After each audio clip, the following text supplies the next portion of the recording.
Hello, everyone. I'm Cody Havard with the Kimmons Wilson School at the University of Memphis. And I want to talk to you about a project and an essay I wrote for the Journal of Undergraduate Research entitled Students Assemble, Acclimating to College Using the Marvel Cinematic Universe. And the purpose of this essay is to help you as entering or people already in college, finding your way through your college experience, find that fit within your college and take more control over your educational experience. Additionally, the aim and goal is that a lot of this information in this essay and in this presentation can also help people who are not in college right now, whether that is in high school or middle school, or you are out of school um, in the workforce. So, to begin, we'll look at college for many is a first time that people are able to make decisions in a controlled environment. And excuse me, there are many things that people learn in college, content areas, but also how to live and how to make decisions on their own, again, in that controlled environment. And the MCU can help people make those decisions and find that fit within their environment. So, for example, the MCU and the characters of the MCU have been used to teach various topics from politics to ethics, educational research. And what we're doing now is using the MCU and the MCU characters to find that fit for you within your college. Again, if you're entering your educational experience or if you're in the middle of your educational experience, we want you to be able to take responsibility over it and kind of take full advantage of everything that's at your disposal. So, a few things that we'll do with this presentation, and if you read the full paper, um, we're going to use the MCU to talk about the similarities with college and the Avengers campus. And then we're going to use the characters, select characters, to talk about applicable lessons that people can take from their stories and their story arcs. A few notes on this. We are going to focus primarily on those things that happen on campus or in the educational environment. We're not really going to focus on off campus events. Um, we are going to focus on more of the kind of the positivity and how to take a positive role in your educational experience. And the last thing that I want to note is we are going to discuss and highlight 9 MCU characters. We'll mention many others, but of those that we highlight, um, we're highlighting them to find inspiration and to help you kind of find your place and find your fit. So maybe you identify with different characters here and there, but they're not mutually exclusive.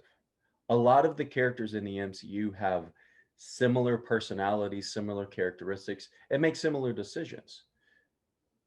That being said, there's no reason for you to think that you only have to identify with one character and that's who you have to identify with and you have to fit everything that that character stands for. You can take something from one character, take something else from another character and put them together. So when we're going through this, I just want you to have that in mind that it's not mutually exclusive. Take what you will, take the lessons that you will. And the last thing that I'll say is we are highlighting 9 characters, and great care has been taken to try and include as diverse character base as possible.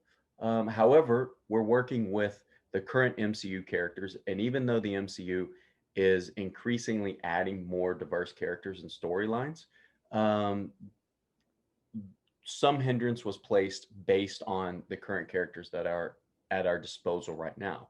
That being said, please also find your own characters. Use this information and find your own characters that you identify with in the MCU. And I would love to hear about those characters, how you identify with them, what characteristics they have, and kind of what decisions they make and how that helps you in your educational experience. So let's go ahead and get started. First, welcome to Avengers and College Campus. Both a college campus and the Avengers campus are places where people live, learn, train, engage with others, and try to work to solve problems facing their communities and larger society. Now, on a college campus, this applies to students primarily, right? And faculty and staff. On an Avengers campus, this is the superheroes. Let's remember in Captain America Civil War, Wanda Maximoff, Scarlet Witch, and Vision got to know each other and sort of fostered their relationship at the new Avengers campus. Another thing about a college campus and the Avengers campus is they both can give the appearance, or their appearance can cause admiration, intimidation, or even surprise to visitors. Now, on a college campus, that's when people come to visit on college tours with their families, or they're looking for a place to potentially transfer or go to college, or guests that are coming on the campus for various reasons. The same happens with the heroes on the Avengers campus. Remember the admiration that Peter Parker or Spider Man felt when he visited Avengers campus at the behest of Tony Stark at the end of Spider Man Homecoming. Balance that with the intimidation and very much surprised reaction when Scott Lang or Ant Man visited the campus in the movie Ant Man. Finally, with the college campus and Avengers campus, both represent a place of grounding and home. For a college campus, that primarily deals with current and former students. It can deal with faculty as well, but people coming back to campus and it representing something that they remember based on their relevant events and important events while they were attending that university. For the Avengers campus, that same thing happens for the heroes. Remember the scene in Avengers Endgame when Natasha Romanoff, Black Widow, and Steve Rogers, Captain America, have their conversation, and Natasha asks Steve if he came back home to do his laundry, thus kind of putting emphasis on that place of home or grounding on the new Avengers campus. Now, the first MCU character that we will talk about and try to give some characteristics and maybe have you find some inspiration in is Carol Danvers, Captain Marvel. Even though she's been in the MCU only two times so far in Captain Marvel and Avengers Endgame, her story and her lessons, the lessons we can take from her story, are very, very important. First, it's the story of discovery of self and self powers. When she tells the Supreme Leader she's been fighting with one hand tied behind her back the whole time, that is signaling her saying, I know my worth now. I know my power. I'm not going to allow others or myself to hold me back any longer. So, if that's something that you identify with, if you feel like you are coming into your own and you're finding your powers and you're finding your purpose, then maybe you find inspiration in Carol Danvers and Captain Marvel. The next MCU character we'll focus on is Steve Rogers, Captain America.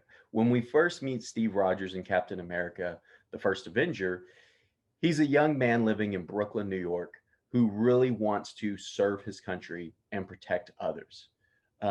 When he meets Dr. Erskine, we hear him say, I just don't like bullies.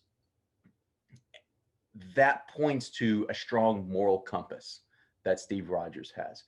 After becoming Captain America, we see that moral compass at play with his strong sense of service to his country, to his friends, loved ones, and those that he sees that cannot protect themselves. Um, the veneer starts to crack and comes off of his ideals of protection and service and the Avengers. And then is further confirmed in Captain America the Winter Soldier when he has to join up with Natasha Romanoff, and he has to join up with Sam Wilson Falcon to go on the run against authorities and work to battle Hydra, which has infiltrated Shield. Throughout his story arc with Captain America Civil War, Avengers Infinity War, and into through Avengers Endgame, we see this strong sense of moral compass that Steve Rogers or Captain America has, culminating with the event that he is the one who goes back in time through the quantum realm to return the Infinity Stones and live out his timeline with Peggy Carter, his lifelong love. So, if you feel like you're someone who has a strong moral compass and it's important to you to help others, even if it's not always important or easy to do so, maybe Steve Rogers or Captain America is someone in which you find inspiration. Shuri is our next MCU character. And Shuri, even though she hasn't been in the MCU as much as characters like Captain America or Iron Man or Thor, her place in the MCU currently and future is extremely important. She's someone who finds powers in helping others, whether it's through technological development and advancements, being the tech genius that she is.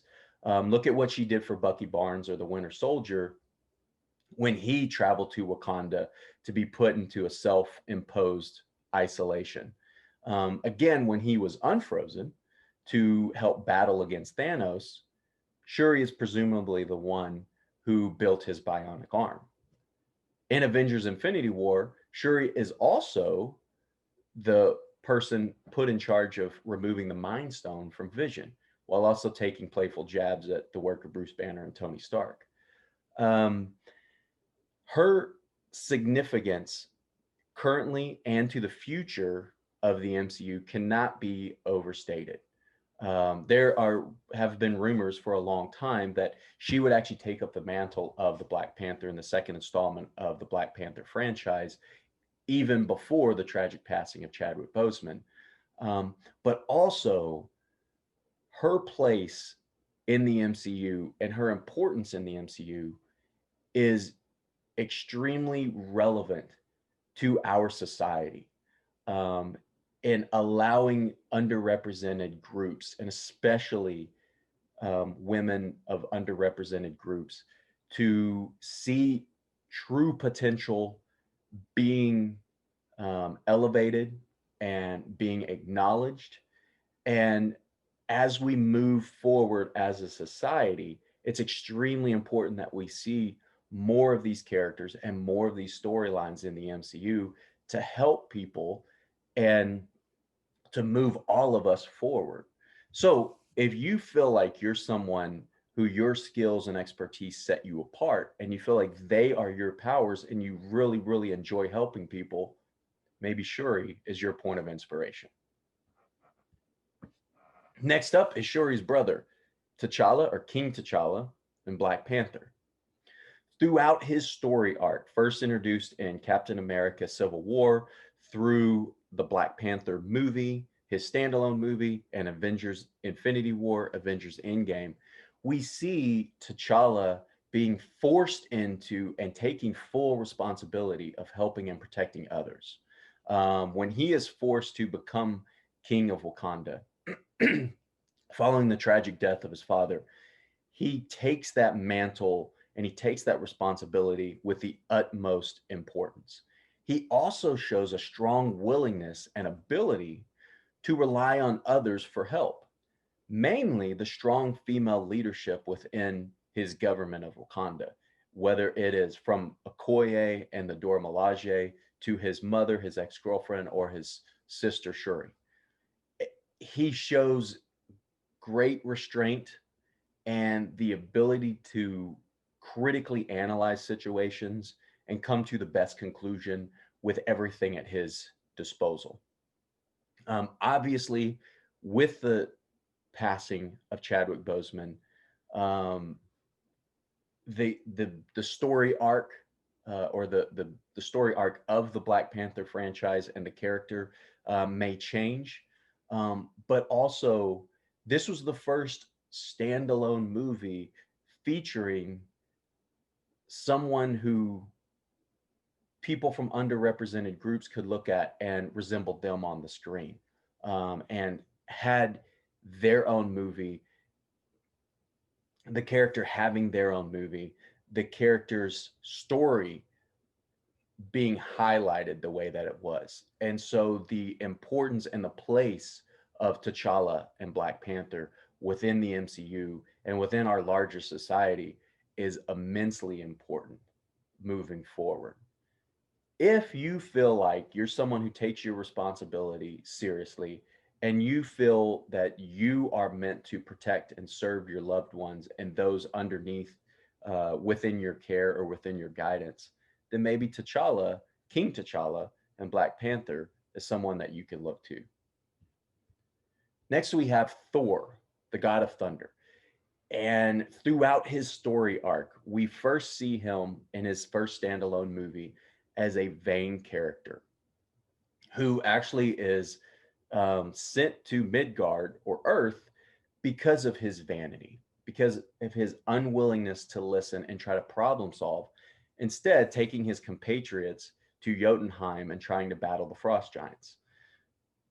It's only when he has been on Earth and he learns to listen to people and he learns to act with empathy toward others, even going so far as trying to sacrifice himself for his loved ones, is he able to hold Mjolnir again and is worthy of the title of God of Thunder. So throughout his story arc, we see this self discovery. We see the importance of listening and him learning how to rely on others and be okay relying on others. Where he started as someone who thought he had all the answers, he found out it's okay and it's better to listen to other people and to ask people for help. In Thor, the Dark World, we see his true understanding of leadership take the forefront and helping others. In his role of in Thor Ragnarok, we see his ability to listen to others and cooperate with others for a greater good, for a greater purpose. In Avengers Infinity War, it's argued by people like Sean Gerber of the MCU Fan Show that Thor's vanity was on display again when he didn't go for the head, he went for the body of Thanos, because arguably Thor wanted to see the fruit of his labor come, and he also wanted Thanos to know that Thor was the one that caused his demise. Seemingly, Thor learns his lesson at the beginning of Avengers Endgame by then going for the head. However, he experiences deep, deep depression. And the rest of Avengers Endgame focuses on, even if it's in a humorous way or off the cuff way sometimes, focuses on Thor's journey through that um, depression to realizing, with the help of his friends, that he could still help and he is still worthy. Remember when he's able to, when they travel back to Asgard with Rocket Raccoon and he speaks with his mother, remember his excitement when he's again able to hold Mjolnir and he says he is worthy. So don't underestimate yourself. An important lesson is don't allow mistakes and misadventures to shape your future. We all make mistakes. We all need help. It's okay to seek help from others.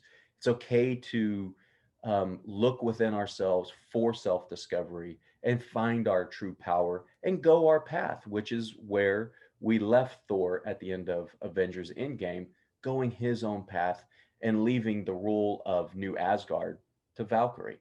So if this is someone, if these are things that mean something to you or highlight to you, then maybe Thor is a place for inspiration. On the flip side of the Asgardian coin is Loki, the god of mischief. Thor's brother um, is someone throughout his story arc shows that people behave out of both selfish and selfless intentions. And also, I think most people with siblings can understand the concept of sibling rivalry and Loki's longing to gain acceptance by his family, by the people of Asgard, even by his brother Thor. And he also shows that people's behaviors may not entirely reflect their intentions all of the time. So Loki is someone who shows the important lesson, and possibly this is why he's such a popular character within the MCU, because he shows that human struggle between selfish and selfless behavior, between sometimes childishness and vanity, to then choosing to help others in their time of needs. So, an important lesson he shows is even through our struggles with vanity and selfish behavior, we can still help and we can still protect others. Next up, we have Natasha Romanoff, or Black Widow. She was introduced in Iron Man 2 as what we found out to be a secret agent for S.H.I.E.L.D., and then we found out to be the lethal Black Widow. And she quickly became not only a popular character in the MCU, so her story arc kept developing and her storylines kept developing, but throughout her journey, we see her come to the forefront as a compassionate leader and teammate to her Avengers. Look at what she does with Bruce Banner, the Hulk. She's the one who first goes to retrieve Bruce Banner in the Avengers. She's also the one who can calm down the Hulk when needed to get him to turn back into Bruce Banner. We see that in Avengers Age of Ultron. We also see it via a recorded message in Thor Ragnarok after after Bruce Banner has been Gladiator Hulk for a period of 2 years. Another thing that Natasha shows is to be an emotional leader of the Avengers and her willingness to help others. To highlight this, we look at Captain America Civil War and what she did with T'Challa, Black Panther, after the passing of T'Chaka, and how she helped him try to deal with that. And also how she helped Steve Rogers, Captain America, deal with the loss of Peggy Carter in that same movie. In Avengers Endgame is when we really see her take her place as a leader of others, and more importantly, others accepting and acknowledging that leadership that she very much deserves. At the beginning of Avengers Endgame, we see she's actually the one who has taken the mantle and stays at Avengers campus, directing people what to do around the galaxy. And then she obviously makes the ultimate sacrifice in Avengers Endgame, so her and Clint Barton, Hawkeye, can get the Soul Stone, much to the chagrin of Clint Barton and the rest of her Avengers teammates. However, that also provides the inspiration and the drive to make sure that they are able to bring back people, reverse the snap from Thanos, and defeat Thanos at the end.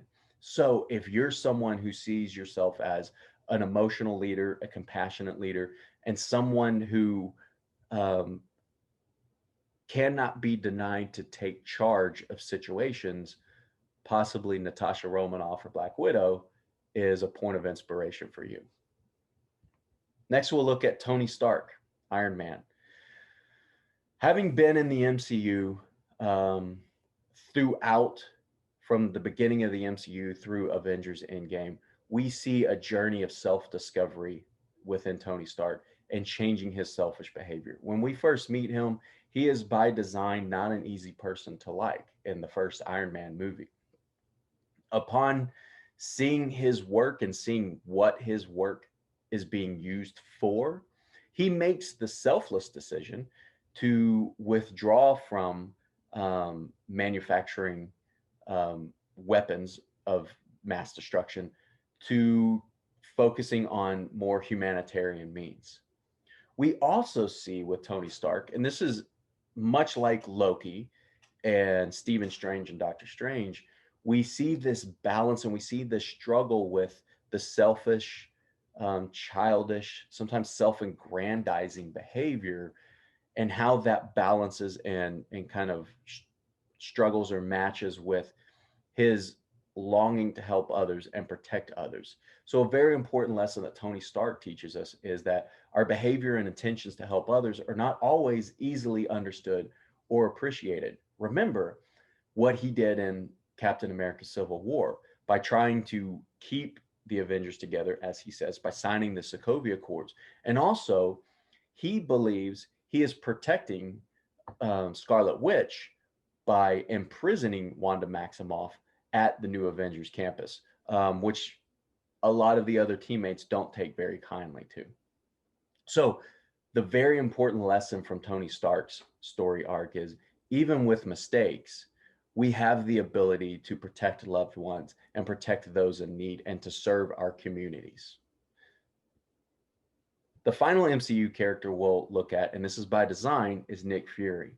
We left Nick Fury to the end to really focus on what he does behind the scenes. He's a strategic mind who likes to work and coordinate with others, and at sometimes throughout his story arc, manipulated what was happening in different situations for what he saw as the overall benefit or the overall good. He also shows a strong willingness to stick to his vision, even if it's not popular. And like T'Challa and Black Panther, rely on people and rely on strong women for support. Emphasis on Maria Hill in S.H.I.E.L.D. Throughout his story arc, we see someone who believes in their abilities and uses those abilities to, while at times misunderstood, help others and help what he sees as the overall good for society and for everyone around him. Now, even as we have not seen Nick Fury in a standalone movie, he did have a major role in Captain Marvel. Nick Fury will have more of his story told in the Disney Plus series that's going to come out under his name. And so, if you are someone who believes in your abilities and you want to use those abilities, your strategic mind to help others and help those around you and protect people, maybe Nick Fury is someone that you look to for inspiration. Now, we want to make a note on inclusion. As I said at the beginning of the presentation, the MCU is a constantly evolving universe of characters and stories. And more diverse stories are starting to be told, more diverse characters are starting to be told. For instance, The Eternals, Shang-Chi and the Legend of the Ten Rings are two movies that are coming out from Marvel Studios. Blade coming out from Marvel Studios.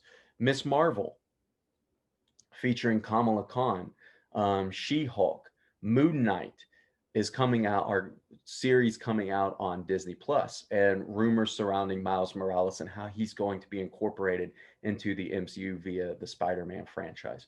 So there are more diverse stories coming out and stories focusing on more diverse and underrepresented groups and characters, which is an overall benefit to us all.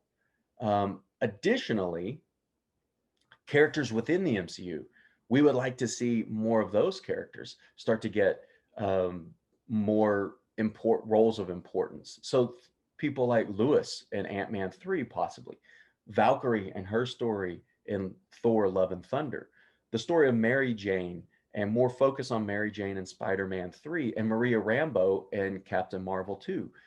These are all characters that we want to see more and more of. And if you see yourself as someone who possibly for whatever reason has never been in the limelight or kind of that spotlight, so maybe you see yourself as a Falcon or a War Machine or a Clint Barton Hawkeye, remember Sam Wilson, Bucky Barnes are going to be in the Falcon and the Winter Soldier Disney Plus series. Clint Barton or Hawkeye is going to have his own Disney Plus series. And War Machine has had his story arc told through various other movies. A very strong story arc where he started as kind of the sidekick to Iron Man to really becoming a leader in his own, and facing the difficulties and the adversities that he did throughout his story arc as well. And then a final note on story arc and the applicable lessons from story arc. So the story arc is the overall telling of someone's journey, a character's journey from beginning throughout to an end point, whether that end point is now or in the future. And we see those stories constantly evolving and always changing. A great example of a story arc um, is War Machine, and also the story of Bruce Banner, the Hulk. Because of contract negotiations or because of contract stipulations, Universal Pictures owns the distribution rights to the Hulk character.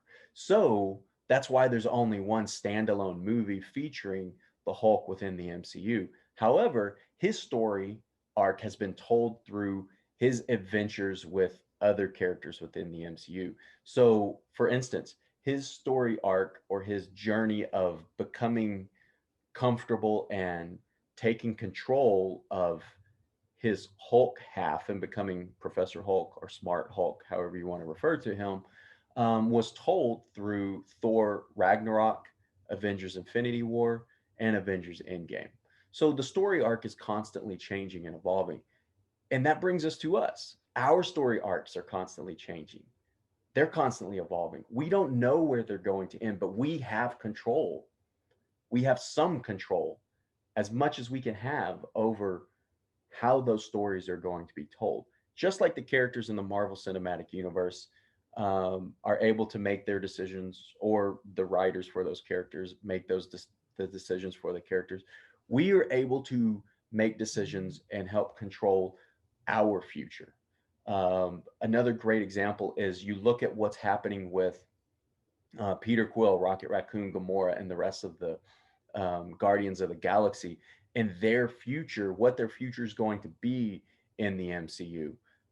Their story arc is someone, or their story arc we see potentially nearing an end or an end point, whereas people like Captain Marvel, Shuri, Miss Marvel, those characters have just been introduced or about to be introduced, and we're going to learn a lot more about those. So what I want to close on is our story arcs are always changing, they're always evolving, and we can work to take best advantage of the opportunities we have and to try to make our story arc what we want it to be. So I hope this helps. I hope you find inspiration in it, find some tidbits here and there. And again, you don't have to look at this as an exclusive list. You don't have to fit within one character and one character only. Pick and choose characteristics you like from different characters. And I would love to hear from you. Are you someone who identifies with Nick Fury? Do you identify with Shuri or Captain Marvel or Captain America? Do you identify with Black Widow? Or are there other characters that you identify with, and why do you identify with them, or how? What are the characteristics that they have, and how do they match the characteristics that you have? So, again, welcome to college. Enjoy, take advantage of the opportunities that you have, and let's go break some eggs.